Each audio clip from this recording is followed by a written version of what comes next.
Father Doyle, Father McCaffrey, have you heard the news? What is it, Father Matheson? Listen to what Pope Francis said in this interview.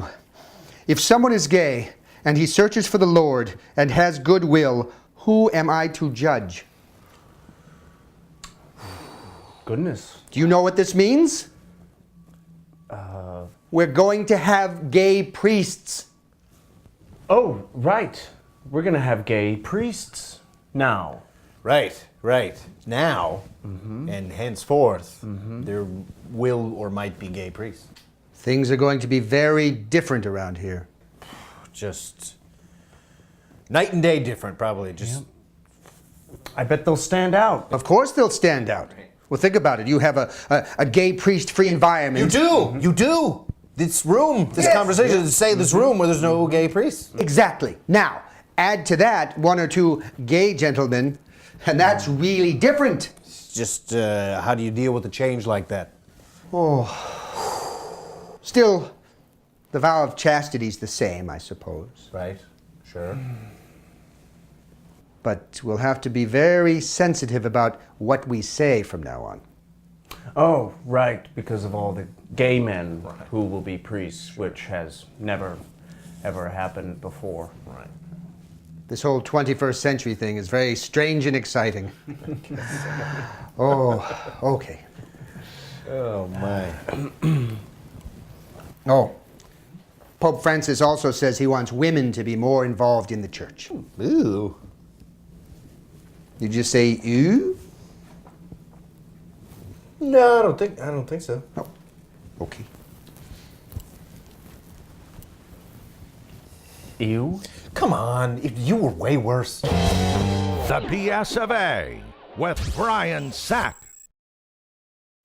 Good evening and welcome to the BS of A. I'm your host, Brian Sack. This week, the newspaper publishing industry was stunned by the announcement that the Washington Post was bought for $250 million by Amazon.com founder Jeff Bezos, who joins me now. Welcome. Hey, thanks so much for having me, Brian. What does it feel like to shell out $250 million for a single purchase? I actually don't know how I would describe it to someone like you. I haven't touched paper money since I was a teenager. The guy who sings to my sheets before I go to bed, though, he says $250 million is like a lot of money. Right, okay. See, I don't really have less money now than I did before I bought the Washington Post? Post, whatever. I have so much money that even if I spend it, the pile still, stretches over the horizon. So I sort of got the Washington Poem, but I don't really sweat what I paid for it. Okay, you got the Washington Post. What is it that you want with a newspaper?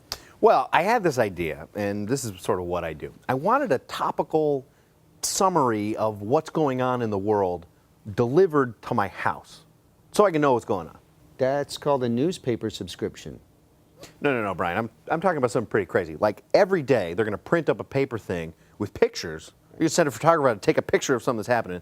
They can put it in this paper, and then some poor jerk is going to have to drive it straight to my house. Even for me, that's pretty schmancy. What?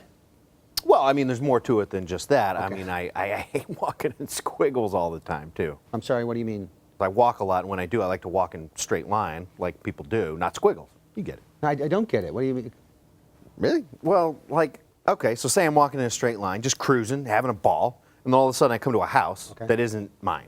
Sure. If I walk in a straight line, I'm going to end up going into this house, and the people inside the house are going to get mad and call the cops. And then in that situation, I get treated like the bad guy, even though their house is plopped down where I'm trying to walk.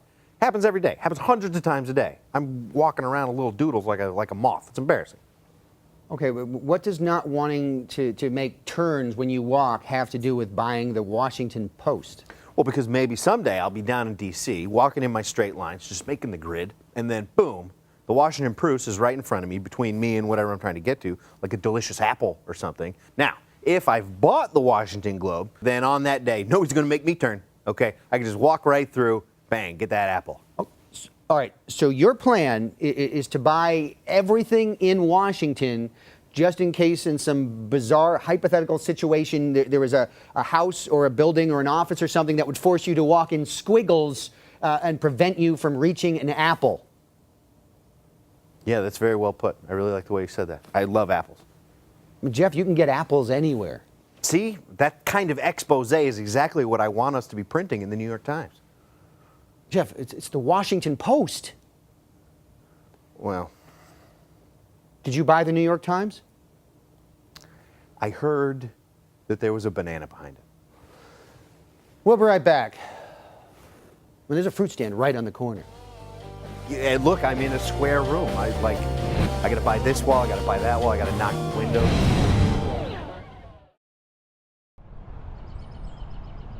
So, as I was saying, Mr. Wyndham, Citigroup's contract with the Mets is almost at an end, which is why I want to give you and your colleagues at Bank of America first crack at renaming the stadium.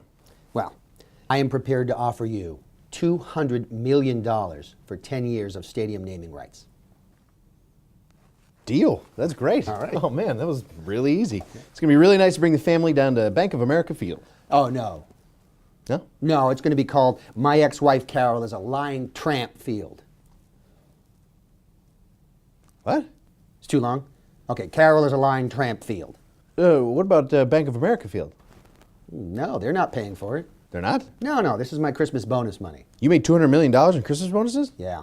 You should get into banking. It's great. Yeah, okay, listen, we can't name the field Carol is a Lying Tramp Field. If I may just ask, what did Carol do that made you so angry? Just generally. Okay, listen, the name of the field should reflect the fun and values of baseball. Oh, okay. Then why'd you name the last one after a bank? Well, they gave us a bunch of money. Okay, I'm giving you a bunch of money. Okay, look, flat out, you can't name it that. Okay, it's tramp, right? What if I changed it to whore? Whore is the worst word. Think about it. If we named the field that, we'd be a laughingstock. Okay, that's perfect for the Mets. Up top. Why would I high five you? Thank you for this, but I'm sorry, we can't rename it that. Okay. All right, I have a plan B list. Perfect. Now we're cooking. Screw Carroll Field. I hate Carroll Field. Carroll sucks Field. Carroll Field. Carroll, I was the one who gave you herpes, and this is the way I've chosen to tell you. Field. Yeah, no, none of those. I said field. You did, and I appreciate it, but no. You know what? I got a lot of money, okay? And that means I get to take a crap on your stupid team and your stupid sport and my stupid ex-wife. That's how capitalism works. Okay, well, guess what? Maybe in this office where I'm in charge, capitalism works like I say. Oh, really? Says who? Says me, Brent Hazer. Now get out!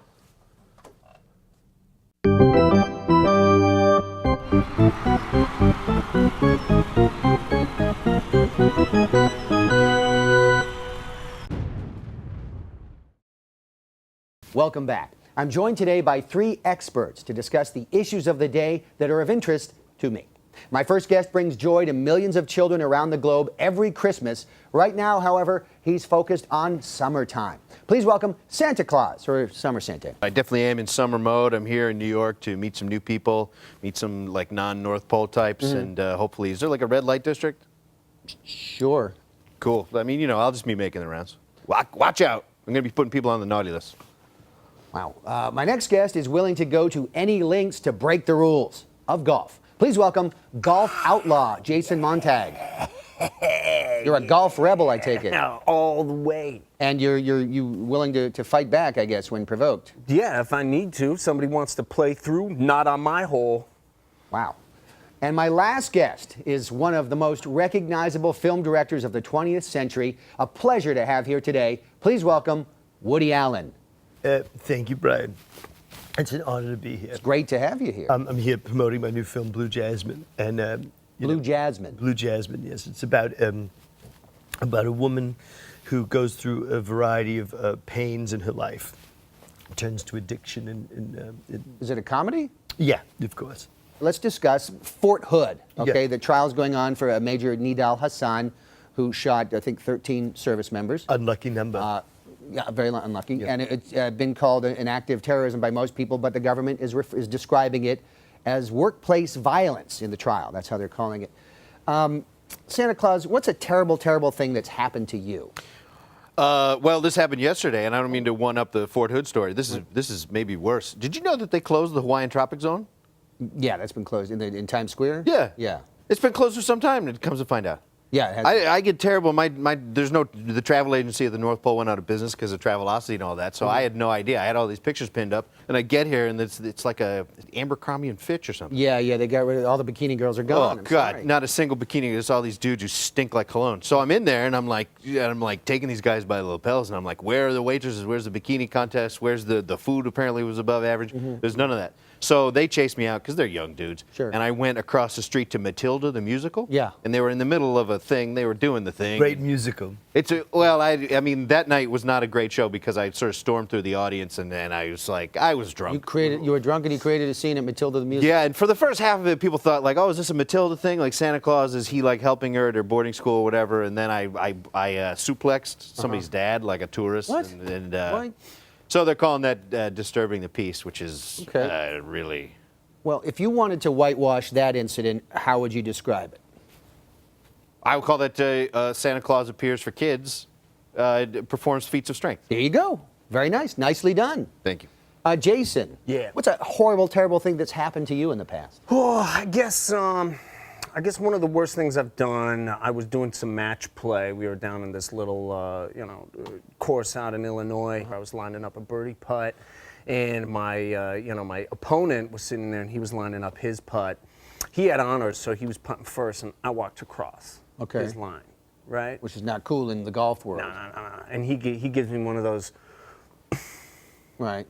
just like, that? yeah, like sure. you're walking by, and it's just... Just the audible, I'm going to let you know I'm annoyed. Yeah. And how did you respond to that? Well, my first instinct was to grab my putter, and I didn't want to do that because right. it was I just bought that putter. But luckily, I still had my pitching wedge, so I grabbed the pitching wedge and I turned around. I smacked him in the face, and then he kind of fell over, and he was like, ah! And then I took the putter and I went reverse that because you don't want to mess up the head of it. And I took the shaft and I just sort of pop, popped him. Very Lord of the Flies of you. Yeah, and then he passed out and had to be, airlifted off of the course because we weren't very close to a hospital at that point. Okay, if you wanted to whitewash that horrible incident, how would you describe it? Just say, making nut butter. Woody, Yeah. what's the worst thing that's ever happened to you? I had sexual intercourse with my daughter, and that was probably and my wife found out about it, and then I had to direct a film with her in it during the divorce. It was called Husbands and Wives, which was very difficult because a lot of the scenes we would be sitting in bed with each other. But I would have Sunny underneath the covers, No kidding. lying on top of Mia so that I could feel motivated to pretend to love her. Wow. If you wanted to whitewash it, how would you describe that whole thing? Babies making babies. All right. This week's Under the Table sponsor is very special because it's a charity, and it's run by C.J. Farnham, who is married to Bruce, a U.S. Army Black Hawk helicopter pilot. Now, during one of Bruce's tours in Iraq, he discovered that wounded soldiers were being sent home wearing little more than sheets and hospital gowns. And that's why C.J. started Operation Undergarment. It's a charity that provides new and unused clothing for injured soldiers returning home from war theaters. Bruce and CJ, parents of 2 young children, pay for all of the costs of Operation Undergarment out of their own pockets so that 100% of the donations go directly to the troops. Please visit operationundergarment.org to learn how you can donate essential new and unused clothing or money to help the Farnhams do what our government should be doing, which is taking care of our soldiers. We'll be right back. Good. So how is Soon-Yi? She's holed up in a hotel room right now, polishing my clarinet. Brian, Anthony! what are you doing, man? What? HR's been looking all over for you. Agnes? I don't think so. Yeah, she wants to know why you've been walking around the office asking everybody for their underwear, man. Like, what's your problem?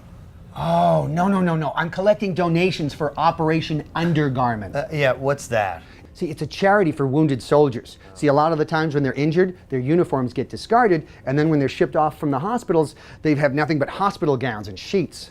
Oh. So Operation Undergarment collects new and unused clothing to give to the wounded soldiers. I mean, it's the least we can do, right? Oh, okay, all right. We thought you were doing something weird. I'm so sorry. Don't worry about it. Brian, come back to bed. Who's this? Oh, this is Kate, my intern. You filthy cad. Come here, come to me. No. BED is an acronym. It stands for Brian Ending Disasters. It's my charity to help victims of natural disasters like Kate, who lost everything in a flood except for this sexy bathrobe. Wow, I am so sorry. I had no idea that you were so charitable. I don't talk about it. Hey, yo, what's up, Brian? Boom! I got your daily delivery of cocaine, heroin, and steroids. You junkie scumbag. Oh, no. I designed a charitable robot that runs on cocaine, heroin, and steroids. I don't believe it. No, I did. Look. Now, watch this. Must help those in need. I designed Charitron to help get drugs off the street. Man, I was wrong about you. I thought you were like a total filthy dirtbag. And I can't wait to tell Agnes what a really great human being you are. Well, that's going to be hard because Agnes is on her way to Disney World, courtesy of yours truly. What? You bought a trip to Disney World for Agnes? Oh, no. That's what I'd call it when I kill someone who's about to fire me for embezzling. Operation Undergarment. Bring the troops home in something snazzier than a paper hospital gown. Visit operationundergarment.org today. The war on drugs was lost years ago, yet that hasn't kept our government from wasting billions of dollars fighting it. With that in mind, we sent our new correspondent Matt Yeager out on the streets of New York to talk to folks about the drug war, a topic that's dear to him because he's a recovering crystal meth addict who promised me that he's got his life together. This can't be a good idea. Matt? Is this good pose? Is this professional? Hi, I'm Matt Yeager with the BS of A. I said A. I said BS of A. No, that is the name. Hi, I'm Matt Yeager. I sounded like an alien on that one? I can do a better one. Okay, thank you. Hi. Okay. Hi, I'm Matt. God! Okay. Focus and smile. Hey, this is Matt Yeager. I'm on assignment with the BS of A in New York City's Union Square talking to human people about their thoughts on the drug war. I'm not going to let you down. Rolling. Okay. What is your name again? I'm going to be perfect in this interview. War on drugs. How would you explain what the war on drugs is to, like this guy or like somebody else? Well, I mean, I really don't think the war on drugs makes any sense. How would I describe it? I would say it's a war for control. The war on drugs is a war on people. It's a losing battle. It's not a war we're winning. But we got 9 innings to go. Who do you think's better in the clutch, the U.S. government or drug users? Probably drug users. They seem to have more sense. Do you guys do you do any recreational drugs? I do lots of recreational drugs. Drugs have recreation with us. On occasion. I'm into naturalness like mushrooms and... Crystal methamphetamines? No, I'd have to say no to that one. Ammonia is natural. Sudafed's natural. When you cook them all up together and take out their like base parts and make it back, like that could happen in a volcano. Easily. Okay, so there might be methamphetamine by volcanoes? I do something called marijuana. Alcohol and marijuana, that's about all I do. Okay. And men, but it's addictive, bad for you in different ways. What you can't guarantee with men is the quality of the drug? Never have, never will. Never touched it. So you don't have any on you right now? Negatory. I'm not a cop. Okay, that's good. I don't have any on me. Are you a cop? Yes, I am. You're under arrest. That's the first time anybody smiled when they said that. I'm tripping on acid. Stop me, cops. If I took a piss test, I'd come out with a rainbow. How many strikes should a person get? I'm thinking like 13 strikes. 2 strikes. 3's a good, I like 3. It's a good average number. Okay. Round. 3's not a round number? No, you're right. I was thinking of even numbers. What's better than recreational drugs? Clean, healthy food, exercise are both really good things. My kids, my family. I mean, there are some drugs that are better than like kids and family and all that, right? There's a lot of other ways that you can get energized without using crystal meth. Like Adderall? A little alcohol. That takes a while, right? I'm a farm boy. Nothing happens quick. Do you ever like work on a piece of farm machinery and you're like getting down into the gas fumes and you're like, I'll just hang out here for a little while? No, I was exactly trying to move and go someplace else. Okay. You got a weird duck on your hands here, see? You got a weird duck on your head? I don't know what that. Wrong guy for your interview, I think. That's Dux's code, right? Bob's playing a real cool on me. We're friends now, right? I promise you I won't stab you. Let's say you have a friend, like a new friend, and your friend shows up at your house. What if I was there and I had like some crystal meth, and I was like, yo, I got this. It came in off a comet, and I went to where the comet landed, and it's natural. Even better. My mom would shoot you. Get the out of my house. What? Yeah. Just for the record, you can come over to my house anytime. And then, like, just give me 30 minutes and I can track down anything you need. Sometimes, like, I can feel, like, every muscle in my body. And sometimes you don't want to feel those. 6 muscles. Scapularis is anterior. Subscapularis. Quadriceps. Rectus femoris. Okay. Greater placenta femur. It's called marijuana. If, Why would you even bother to put that in your system? Because, like, let's say I don't want to sleep for 2 weeks. Here's the outro. Wrap it up, Matt. Okay. I've run into a lot of stereotypes and misconceptions about crystal methamphetamine, so that goes to show there's still work to be done. Give it a chance. Tossing it over to you, Brian. And if any of you see Matt Yeager, please let us know, as we're down one new correspondent and a very expensive microphone. Okay, it's vacation time for me. I'll be going to the land of red wine, blue cheese, and adultery.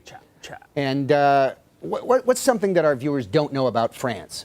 Well, I have bad news from France. You know the movie Frantic about a guy whose wife was kidnapped in a Paris nightclub? Yeah. I filmed the first third of that movie, and I was replaced with Harrison Ford. I wouldn't even be doing this now if I could have gotten that off the ground. Okay, I'm so sorry to hear People that. just couldn't not see me as Santa Claus. Right, like they didn't like. And there's that scene where like a hulking black dude makes him take cocaine.